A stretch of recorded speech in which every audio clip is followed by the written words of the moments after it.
a single motorcycle sliding to a stop. That one image changed animation forever. But while everyone knows Akira for its stunning visuals, most people don't actually understand its core message. This isn't just a story about teenagers with psychic powers. It's a profound exploration of power, identity, and the terrifying potential of human evolution. To truly grasp its meaning, you have to realize that Tetsuo Shima is not the villain.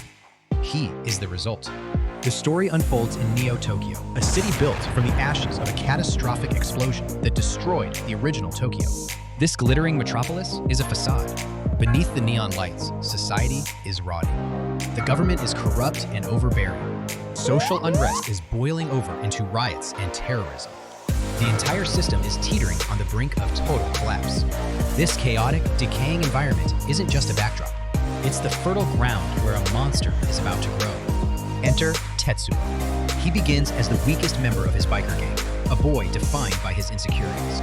He's constantly bullied, ignored, and lives in the shadow of his childhood friend and protector, Shotaro Kaneda. Then, a chance encounter with a psychic child awakens a latent power within him, a power of unimaginable scale. But this sudden gift doesn't solve his problems. It magnifies them. The power doesn't fix Tetsuo.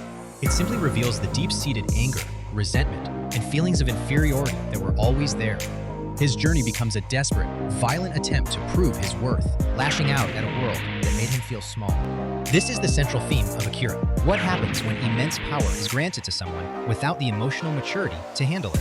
Tetsuo's powers grow uncontrollably, and as they do, his physical form mutates into a grotesque, pulsating mass of flesh. This horrifying transformation is a physical manifestation of his internal chaos. He is losing control, his identity is dissolving, and his mind is not strong enough to contain the evolutionary leap his body is taking. It's a terrifying, cautionary tale. Human evolution, without the parallel growth of wisdom and emotional stability, leads directly to self-destruction.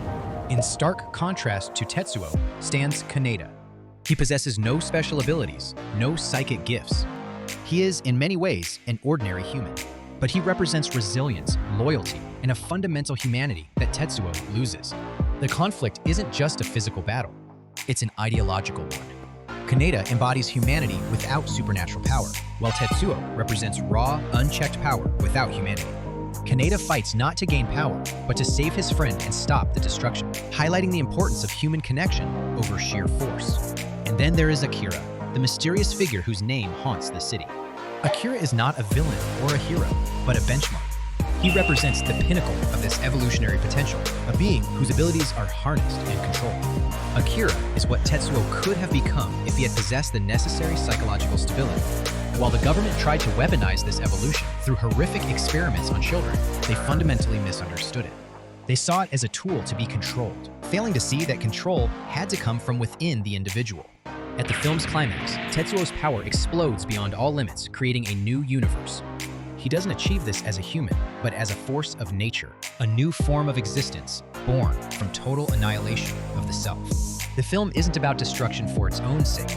It poses a crucial question. What happens when humanity evolves faster than its own heart and mind?